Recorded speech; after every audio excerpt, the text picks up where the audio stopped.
Hey there everyone, I'm Mazarok, and today we will be talking about party composition and how to get away from what I call World of Warcraft D&D.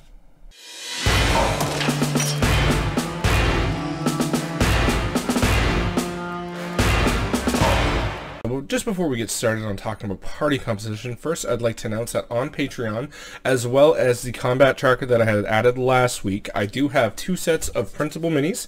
Here I have the spiritual weapons, and here I have the little squashers from the Gorthulu campaign.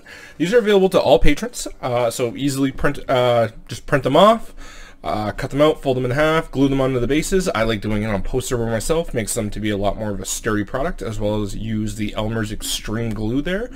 I will be coming out with more as we go along. I'm currently working on testing out some laminated options as well, so for spell effects like fairy fire, things like that, so you can just drop it directly onto your map and then kind of keep it there, and with it being laminated, it'd be a good option, which I found out laminators are like crazy cheap. Like, I was surprised at how inexpensive they were, but that's going to be a topic for another video. So, party composition.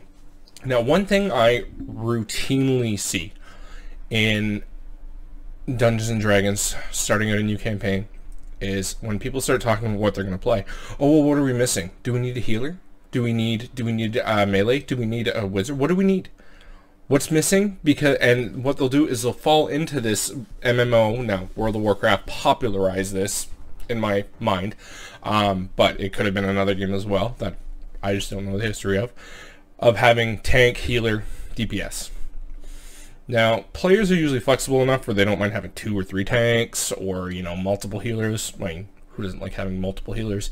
But they'll feel like they have to go in with that composition moving forward. Oh, we have to have a tank. What are you talking about? There's no tank? Like, what? How can we not have that? Oh, what do you mean there's no healer? There can't not be a healer. Well, yeah, there can be. Now, I will admit, not having a healer in D&D can make it hard mode, but that's fun. And that's not just fun for the DM, but it can be fun for the players, because now they are forced to creatively think about how they're going to attack combat, because it's not just I run up, I hit him, and he's going to keep hitting me, and that's kind of the next point.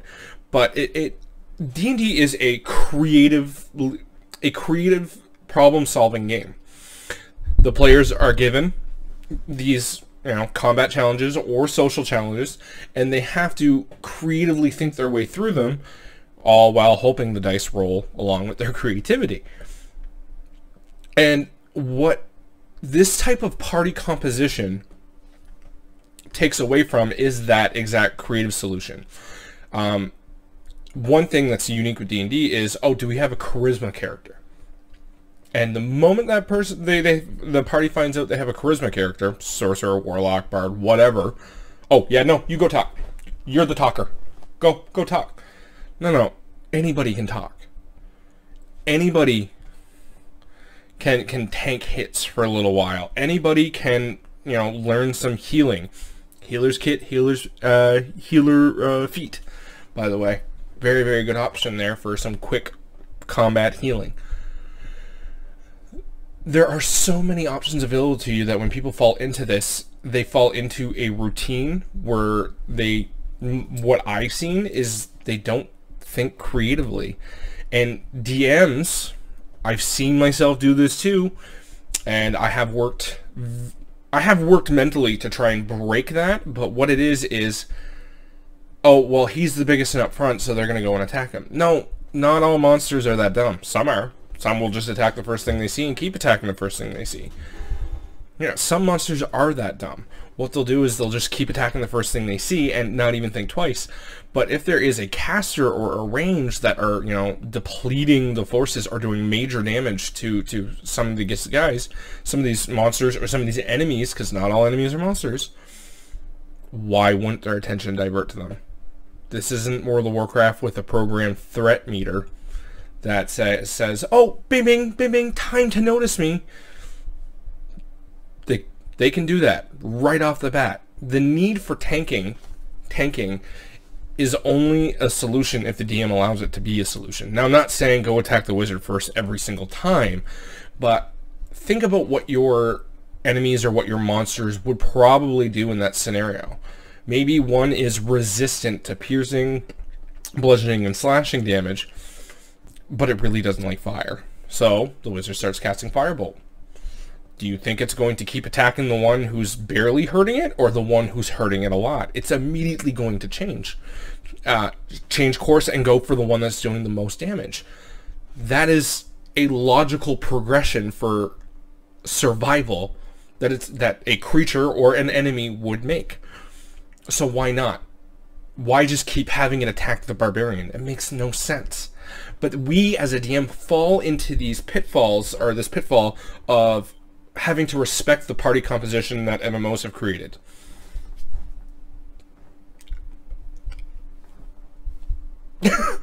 I don't know why. It might be the popularization of all of these MMOs coming out and respecting that tank healer DPS philosophy and programming, that when we go into these games as well, we bring a part of that with us when you don't have to.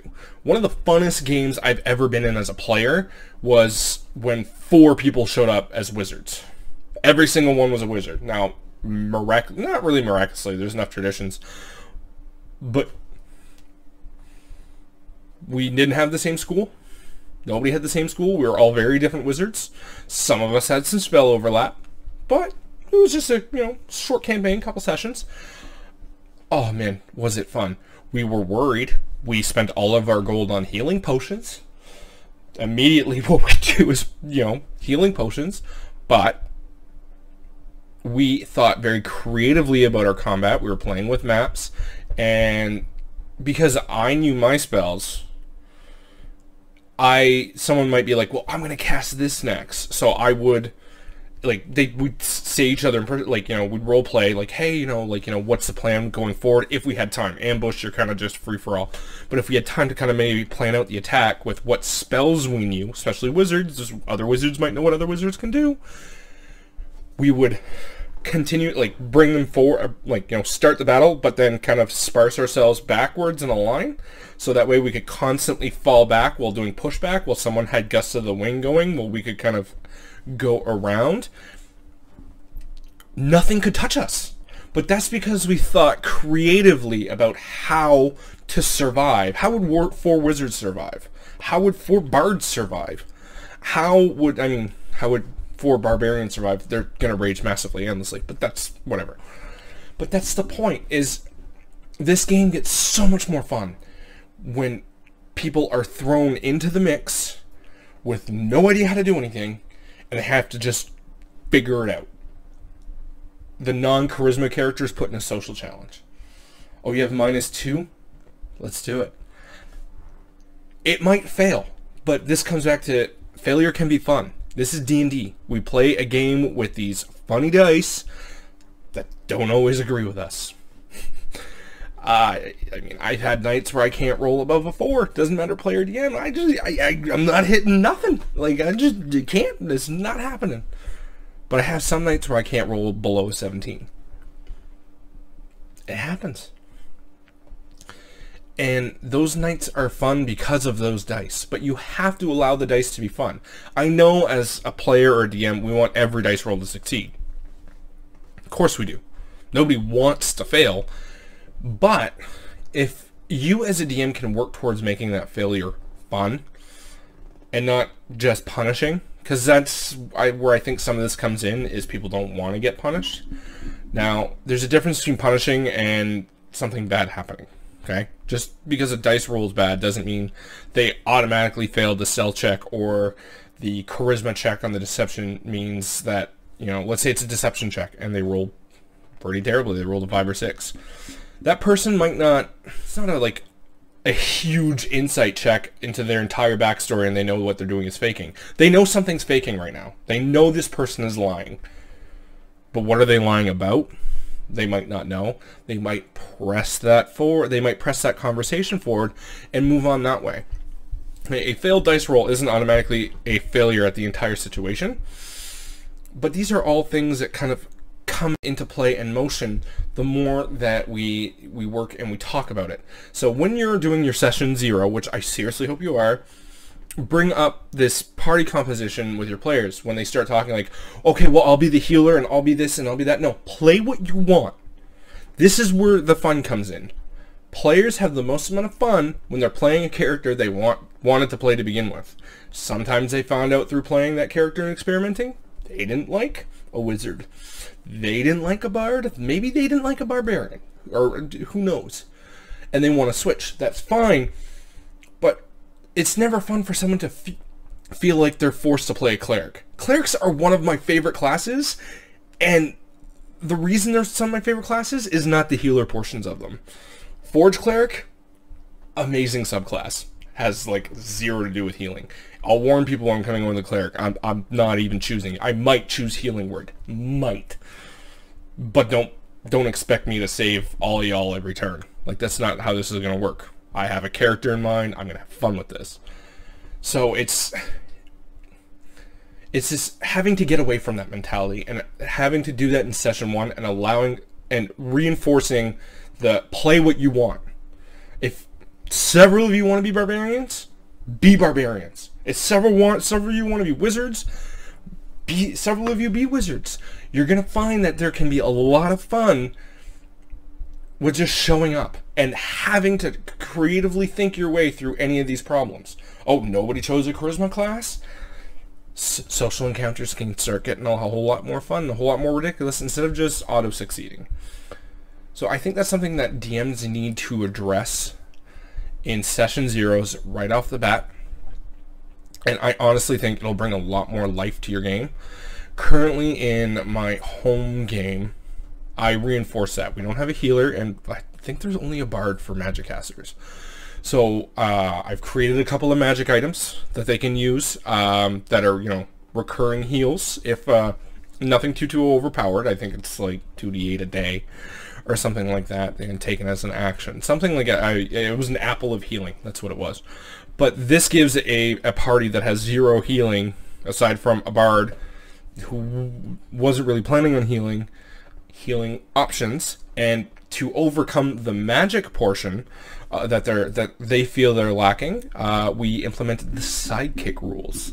So they currently got a ship, they hired a crew, and we're working with sidekicks. They can choose 3 of the crew to choose as a sidekick, and have 1 sidekick with their party at a time. So out of the 3, they can bring 1 with them, ashore, whatever, but 1 is fully controlled by them at any time.